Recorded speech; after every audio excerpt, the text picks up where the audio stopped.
Hai semuanya, selamat datang di podcast. Bagaimana kabar kalian hari ini? Semoga kabar kalian selalu sehat dan selalu semangat. Dan semoga pandemi corona segera hilang dan kita bisa kembali beraktivitas seperti biasa. Oke, di video pertama channel ini saya akan membawakan alur cerita dari sebuah film yang berasal dari Korea Selatan. Film ini secara garis besar bercerita tentang sebuah keluarga yang akhirnya bertemu dengan salah satu anak mereka yang hilang selama 25 tahun. Dan film ini berjudul Intruder.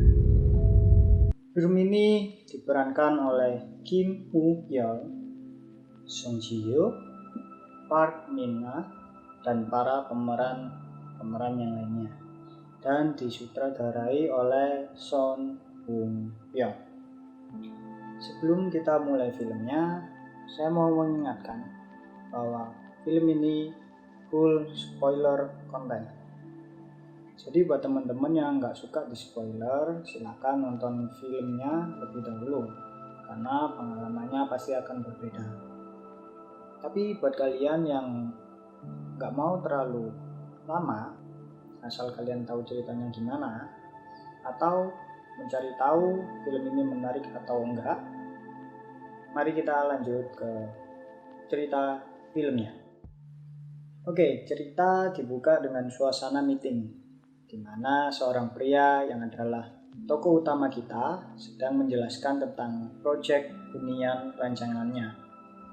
Di tengah-tengah penjelasannya, tiba-tiba dia mulai merasakan gangguan seperti halusinasi. Dia teringat tentang masa lalu saat bersama istri dan situasi taman bermain anak-anak yang di sana terlihat seseorang anak kecil. Namun, sayangnya, halusinasinya hanya sampai di situ. Lalu dia terbangun di dalam sebuah ruangan dengan seorang psikiater. Lalu scene ini berpindah saat pria ini tiba di rumahnya. Terlihat ada sedikit bersih tegang antara pria ini dengan orang tuanya tentang anak dari pria ini. Yang akhirnya diketahui bahwa pria ini adalah orang tua single parent, karena istri dari pria ini baru saja meninggal 6 bulan yang lalu. Lalu sang pria ini menemui sang anak yang bernama Yena, dan terjadi percakapan antara keduanya, yang mana Yena mengatakan bahwa dia kurang merasa nyaman berada di rumah kakek neneknya, dan mulai menanyakan keberadaan sang ibu, yang ternyata tokoh utama kita tidak jujur kepada anaknya sendiri tentang kematian istrinya atau ibu dari anak ini. Lalu cerita berlanjut. Di hari selanjutnya, di tengah meeting, tokoh utama kita mendapat telepon, yang mana telepon itu berasal dari suatu panti asuhan yang bernama Panti Asuhan Anak Seoul Immanuel. Pria di ujung telepon menyatakan bahwa mereka berhasil menemukan adik dari tokoh utama kita, yang akhirnya kita ketahui tokoh utama kita bernama Sojin. Lalu dengan cepat scene berpindah. Terlihat Sojin mendatangi sebuah kafe, dan ternyata di sana dia menemui seorang wanita yang diduga wanita itu adalah adiknya yang hilang selama ini.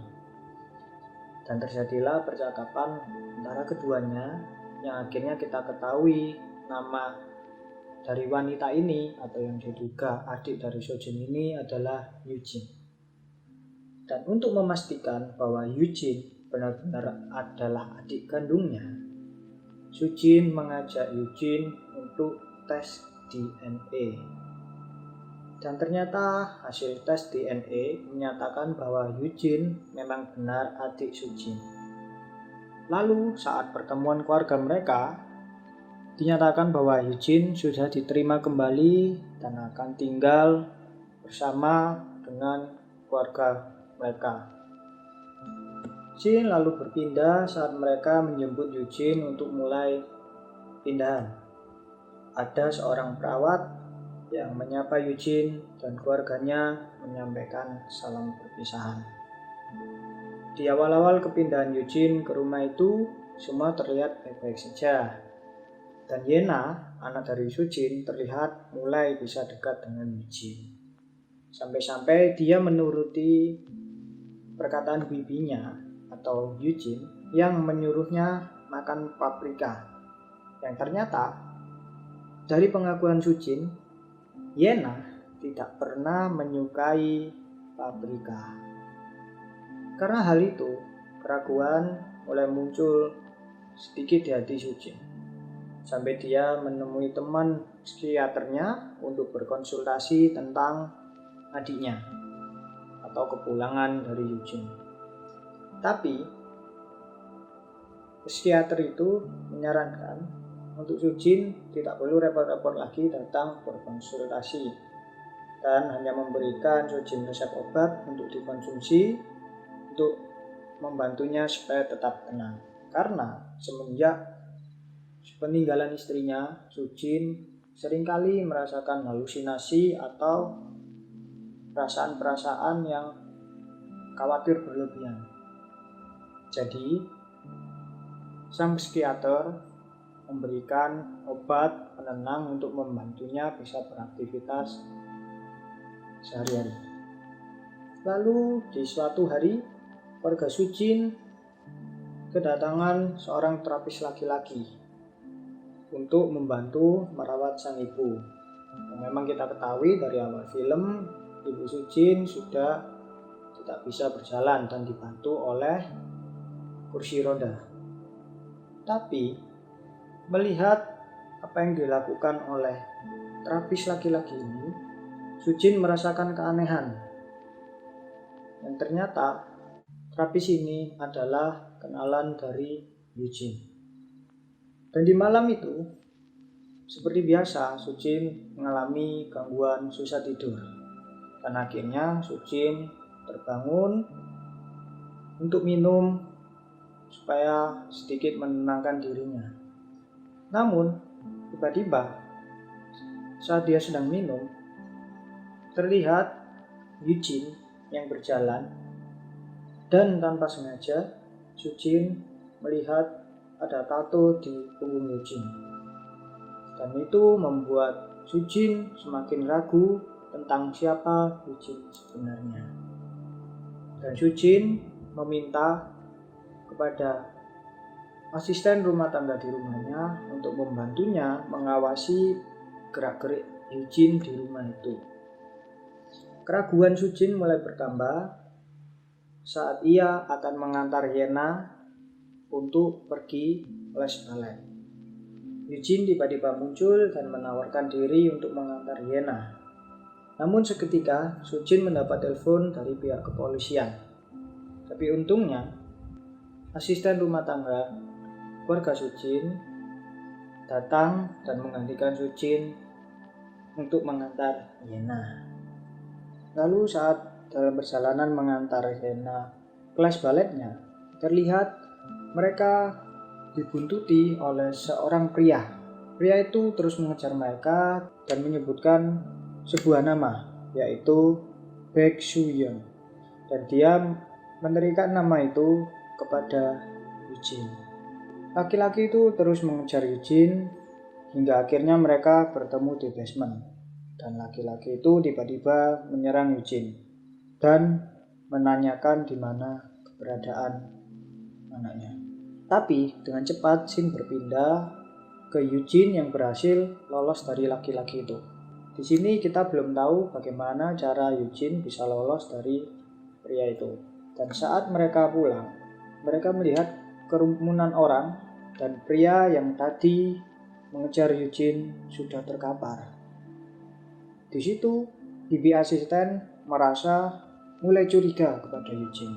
Apa yang terjadi dengan Eugene hingga Eugene bisa lolos dari kejaran seorang pria, namun malah pria itu yang tidak sadarkan diri.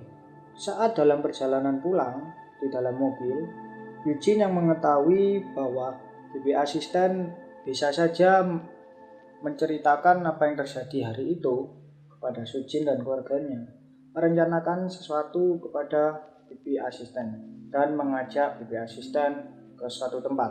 Tapi kita tidak diperlihatkan apa yang terjadi antara Eugene dan bibi asisten. Yang keesokan harinya diberitakan kalau bibi asisten resign. Tetapi itu semakin menambah keraguan Sujin kepada Eugene. Karena kejadian itu terasa terlalu mendadak dan tidak jelas alasan sebenarnya kenapa bibi asisten ini bisa resign. Di hari yang berbeda, Sujin kembali ke kantor polisi. Setelah sebelumnya dia tidak mendapatkan informasi tentang kematian istrinya. Namun kali ini kepolisian berhasil mendapatkan bukti CCTV saat kejadian kematian istri Sujin terjadi. Dan Sujin meminta untuk bisa melihat bukti rekaman CCTV tersebut. Dan setelah melihatnya, begitu kagetnya Sujin saat dia melihat rekaman itu, seakan-akan dia menemukan sesuatu hal yang ganjil. Lalu Sujin segera menemui psikiaternya. Dia meminta untuk melakukan hipnosis.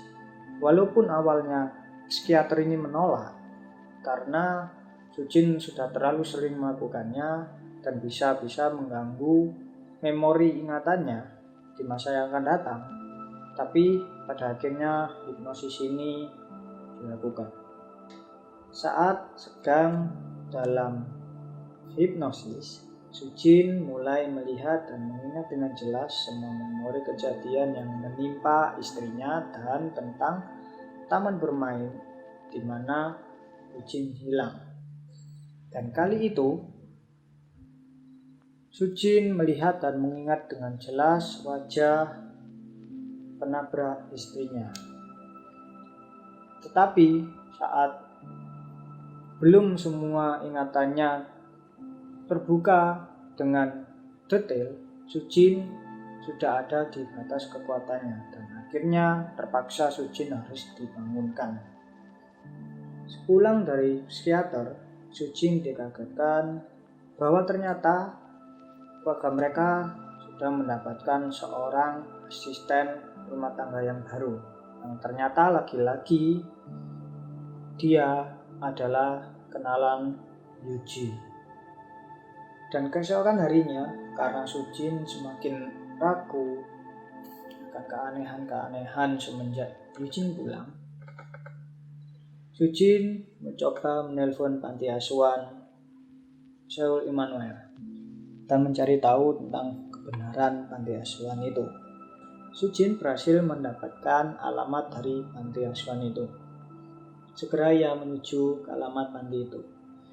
Tapi begitu sampai di sana, yang ditemui bukan gedung atau rumah panti, tetapi malah komplek dari sebuah pasar.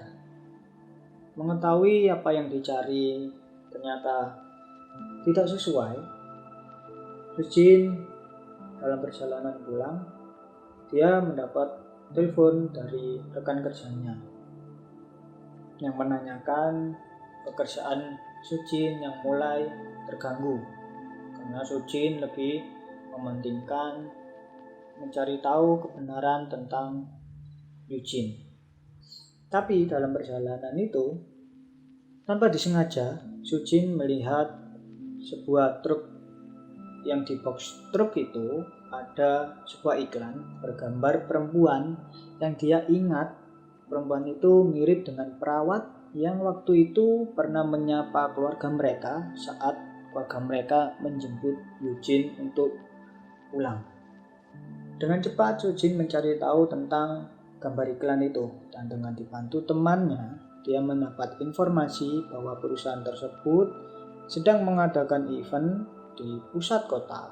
Dan akhirnya setelah mencari kesana kesini, Sujin bertemu dengan perempuan perawat tersebut, yang ternyata kini dia sedang menjadi seorang badut promosi. Sujin menanyakan banyak hal kepada perempuan itu, dan diketahui bahwa dia ternyata bukanlah perawat di tempat di mana masa lalu Eugene berada. Ternyata dia hanya pekerja part-time atau freelancer. Dan ternyatanya lagi, dia disewa dan baru bertemu Eugene di hari itu. Lalu saat tiba di rumah, kebetulan Eugene berada bersama kedua orang tuanya. Dan dengan emosi dan keraguan yang sudah memuncak, Sujin mulai menanyakan semua tentang panti asuhan, perawat, dan tentang Eugene di depan kedua orang tuanya. Sujin juga menunjukkan bukti foto perempuan perawat itu kepada orang tuanya.